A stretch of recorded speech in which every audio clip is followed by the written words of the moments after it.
du chapitre de Nanatonotaiza, également appelé Seven Deadly Sins.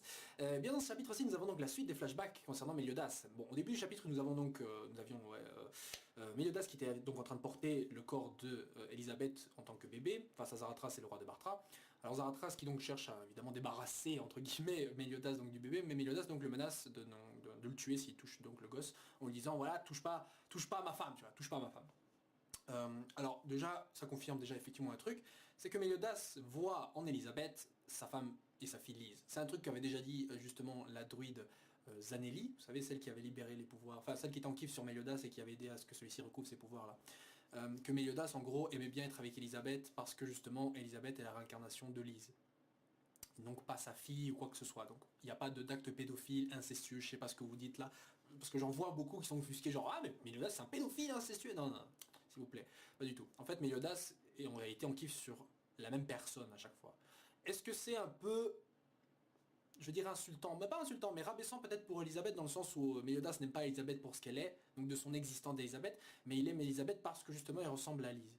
Je pense pas, je pense qu'il fait la part des choses, tu vois, il essaie de séparer les deux, il a séparé les deux, mais quoi qu'il arrive, il est quand même tombé amoureux d'Elisabeth. Bon, je dis, c'est pas encore confirmé, mais en gros, il aime Elisabeth d'une certaine manière, qui fait que c'est un amour intemporel et immortel, en fait.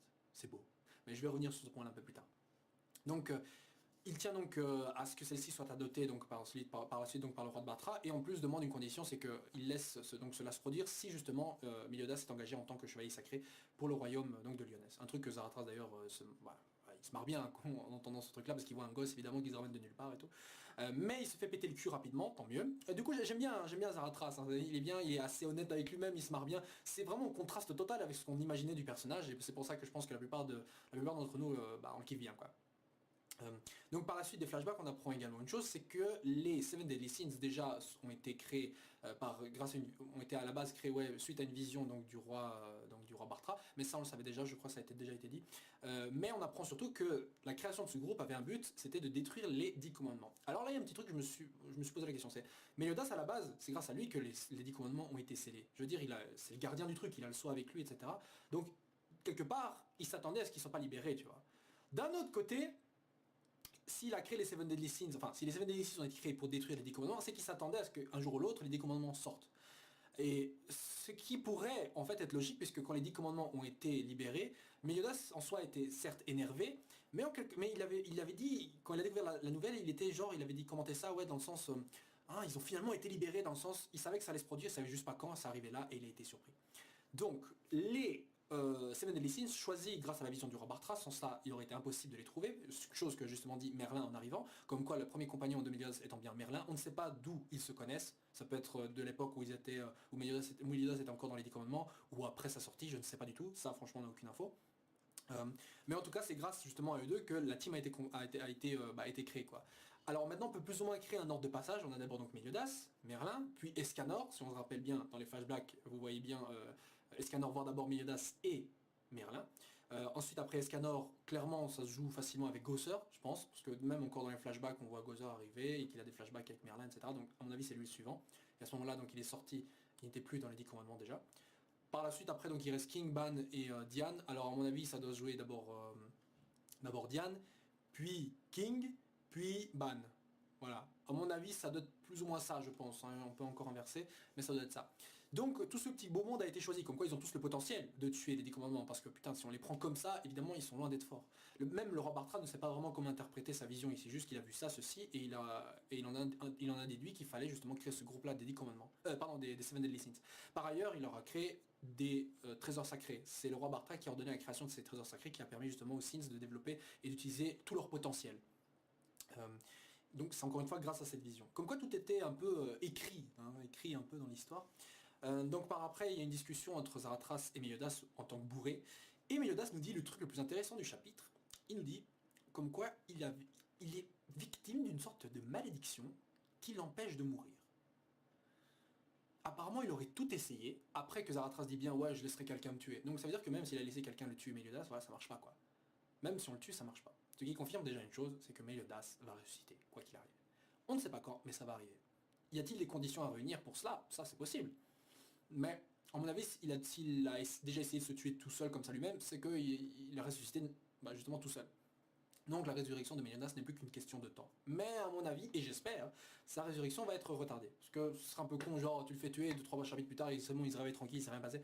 Je veux dire, je pense pas que Nakaba soit comme Hiro Mashima. Je sais que les deux sont publiés dans le même magazine, vous savez, Hiro Mashima, le créateur de Fairy Tail.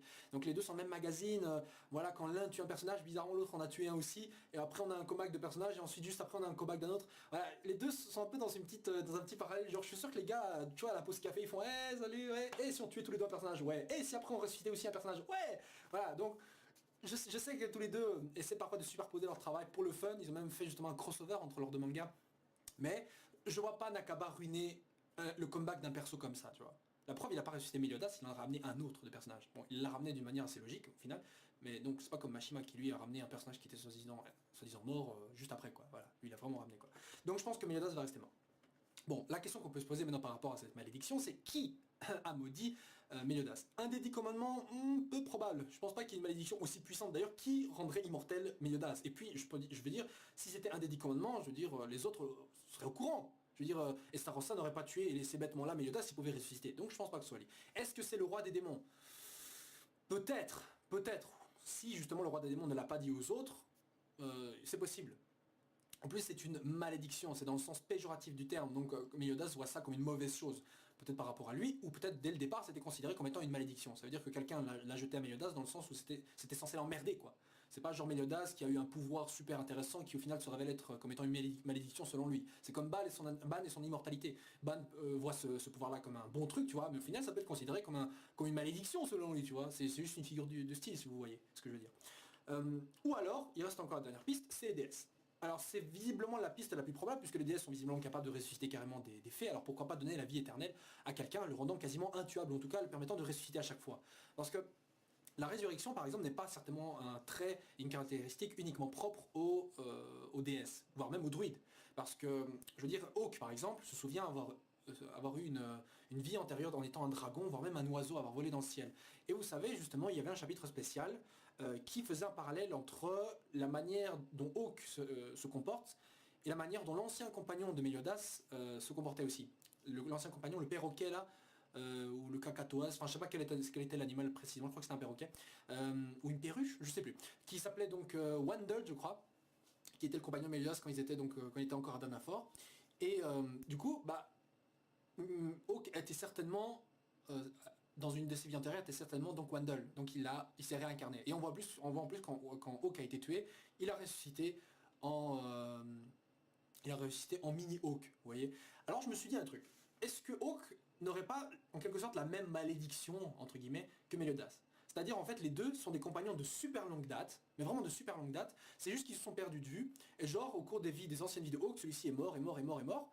Et en gros, il a ressuscité dans différentes formes, un dragon, une perruche, et finalement il a retrouvé Meliodas, qui lui justement n'est jamais mort, il est resté tel qu'il est, tu vois. C'est pour ça que en fait, si Hawk meurt de mort naturelle, il se réincarne et change de forme. Mais si Hawk meurt tué, eh bien il ressuscite dans sa forme normale. Même chose pour Meliodas. Meliodas est peut-être censé être immortel, et genre lui quand il crève, normal, tué, assaisonné, eh bien il ressuscite dans la même forme qu'il avait, parce qu'en plus c'est un démon et qui vit longtemps. D'ailleurs, je me rappelle une des paroles de Galan, c'était apparemment que Galan, enfin il s'est passé un nombre équivalent au fait que les démons auraient pu déjà mourir 3 fois. 3000 ans, donc en moyenne, les démons peuvent vivre 1 millier d'années. Mais Meliodas, ça fait depuis beaucoup plus longtemps qu'il est comme ça. Donc voilà, bon, il y a certainement la période où Meliodas, voilà, il grandit, il vieillit pas, immortalité des démons, mais avant même que sa vie de démon s'achève, il a été transformé, rendu immortel, tu vois. Donc c'est pour ça qu'il garde cette apparence de gosse. Et encore pour aller plus loin, Elisabeth, peut-être que c'est la même chose. Elisabeth, peut-être, elle n'a pas été maudite, mais se réincarne justement. Et ce serait vraiment beau, et je vous avais dit ça dans une très vieille vidéo, je pense, pour me marrer, mais j'ai l'impression que ça va se réaliser, je vous le dis comme ça. Imaginez que Meliodas, Elisabeth et Hawk, en fait, ce soit une histoire où les réincarnations de ces personnages-là, ou en tout cas les vies antérieures, en comptant Meliodas immortel, en fait, sont censés se rencontrer. Le destin les fait croiser, fait que ces personnages se croisent quoi qu'il arrive. Hein. Et je vous avais dit aussi que Meliodas peut-être était maudit à vivre sa vie en gros en tant qu'immortel, en tant que gars qui ne peut pas crever, juste pour voir ses amis mourir, voir sa bien-aimée mourir et se réincarner à chaque fois, tu vois. Donc le mec il est condamné à aimer une fille qui mourra à chaque fois devant ses yeux, renaîtra à chaque fois devant ses yeux. Ce qui peut être horrible en fin de compte. Hein. Si tu aimes une femme et elle crève, je sais qu'elle renaîtra, mais elle renaîtra pas pareil, tu vois, elle renaîtra avec différents souvenirs, etc. Ça peut être triste et tragique pour Meliodas. Oh, une histoire tragique dans un conte de chevalier. Ah, ça reste dans le délire. Vous voyez que ça peut aller loin, ça peut être plutôt pas mal et poétique en fait comme histoire. Peut-être que justement Meliodas a fait un deal avec les déesses, mais les déesses lui ont demandé peut-être justement quelque chose, un prix à payer, ou j'en sais rien, tu vois. Ou même que c'est une récompense à la base à l'immortalité pour Meliodas qui s'est révélé au final être comme une mauvaise chose. Donc tout va se jouer certainement, toutes les réponses sont certainement détenues par rapport à la raison pour laquelle Meliodas a trahi les 10 commandements et comment il s'est allié justement avec les déesses. Peut-être que justement la première vie d'Elisabeth était donc certainement une existence parmi les déesses. Et l'amour entre une déesse et un démon était certainement un amour interdit. Et donc les deux ont été condamnés, ou repoussés, ou rejetés, je ne sais pas. Qui était donc cet amour qui était aussi à la base le début de la trahison de Meliodas face aux 10 commandements. Voilà, j'essaie de vous donner des petits éléments comme ça, hein, comme quoi voilà, Elisabeth et Meliodas sont des êtres qui sont censés tomber amoureux quoi qu'il arrive avec le temps. C'est pour ça que Meliodas dit qu'à chaque fois qu'il meurt, il retournera vivant quoi qu'il arrive devant Elisabeth. Comme quoi, même si je meurs, je reviens à la vie et je reviendrai vers toi parce que voilà, on est attiré, c'est la vie, on ne peut pas être séparés. Voilà. Je ne sais pas si d'ailleurs il y a dans les contes de chevalier un truc qui parle d'un amour par exemple qui ne peut jamais, enfin qui un amour entre des immortels ou des gens comme ça. Je sais pas trop. Hein, voilà. J'avais pensé vite fait à Tristan et Iseux, mais Tristan et Iseux par exemple c'est l'histoire de deux personnages qui même jusqu'à la mort ne peuvent pas être ensemble. Parce que si je me rappelle bien, au-delà de leur tombe, par exemple, je sais plus s'il y avait un truc par rapport, il y avait un élément j'ai oublié par rapport à Tristan et Iseux. Il faudrait qu'on me rappelle, que même dans la mort ils pouvaient pas être ensemble ou quoi. Comme quoi il y a quelque chose qui les séparait, même juste après qu'ils soient morts, leur corps était séparé, quoi, et ne pouvaient donc pas être ensemble. Bon, peu importe, vous me direz en commentaire si certains se souviennent et connaissent mieux que moi. Donc à la fin du chapitre, on voit surtout, donc à la fin de la conclusion donc, des flashbacks, on voit une scène qui n'est pas un flashback, de Meliodas donc, qui se trouve quelque part, dans le purgatoire visiblement, et on lui dit, voilà, maintenant Meliodas que tu es mort, j'aimerais que tu me dises, voilà, que tu me racontes un peu, tu me parles un peu, on a le temps devant nous, quelles sont tes impressions maintenant que tu es mort, voilà. Et ils sont vraiment dans le purgatoire, c'est pas l'enfer ni le paradis, c'est le purgatoire, donc c'est entre la vie et la mort. Et Meliodas donc refuse et ne veut pas parler, visiblement parce qu'il est pressé de revenir donc à la vie. Alors qui est la personne qui parle? La personne peut-être une déesse qui garde qui est entre justement la vie et la mort, peut-être un démon, peut-être. Bon, ça peut être plein de trucs en même temps. Ou alors une divinité encore, ça peut aller encore plus loin, vous voyez. Une divinité qui est peut-être aussi à la raison de la malédiction soi-disant de Meliodas, puisque c'est quelqu'un qui traîne entre la vie et la mort, forcément qui a la capacité de rendre Meliodas immortel. On ne sait pas. D'ailleurs, par rapport à cet endroit, je vous avais demandé à la mort de Meliodas s'il y avait un rapport, parfois dans les contes des légendes d'Arthur, du roi Arthur, un truc en rapport avec la mort, l'enfer, ou un truc qui se passait après que celui-ci soit mort. Et justement, vous m'avez dit qu'il y avait un endroit qui s'appelle l'Avalon, ou l'île d'Avalon, qui était un endroit où justement Arthur était à la base grièvement blessé. Je parle pas d'Arthur de l'histoire, je parle d'Arthur dans les contes arthuriens, vous savez, les trucs qu'on connaît nous tous, ouais. Pas dans le manga. Comme quoi il était grièvement blessé et il était donc amené à cet endroit-là. Un endroit où visiblement les blessures ne guérissent pas, où il était question d'amener le Saint Graal aussi. Bon voilà, je ne vais pas être entré dans les précisions parce que selon les sources en fait ça varie. Quoi qu'il en soit, il est possible que peut-être la résurrection de Meliodas sera pour l'instant impossible, mais pour permettre à celle-ci de se réaliser, il faudra trouver le Saint Graal. Le Saint Graal étant justement le but, le but justement et la quête principale d'Arthur et les chevaliers de la table ronde. Arthur qui actuellement est en quête pour trouver éventuellement d'autres guerriers capables avec lui de rivaliser et de combattre les démons. Donc peut-être ce qui se profite c'est qu'on a Meliodas mort qui ne pourra peut-être pas ressusciter tout de suite naturellement, peut-être que la personne qui à la base le ressuscite à chaque fois va refuser cette fois, ou genre lui dira ouais tu peux à condition qu'on m'amène ceci, cela, il va peut-être passer le message à Elisabeth et les autres, et bam, t'as à côté Arthur qui justement constitue une armée, mais un groupe de chevaliers, les 12 chevaliers de la table ronde, et ensemble ils vont chercher le Saint Graal qui est l'objet qui va leur permettre de ressusciter donc Meliodas, qui reviendra et fera certainement un combat justement au moment même où la guerre contre les 10 commandements fait rage. Voilà, pour vous donner plus ou moins un aperçu de ce qui risque de se passer. Voilà les gens, c'est tout ce que je voulais dire par rapport donc à ce chapitre. On se retrouve donc la semaine prochaine pour le prochain chapitre de Nanatsu no Taizai. Donnez-moi vos avis par rapport à tous les éléments qui ont été cités, et à la prochaine.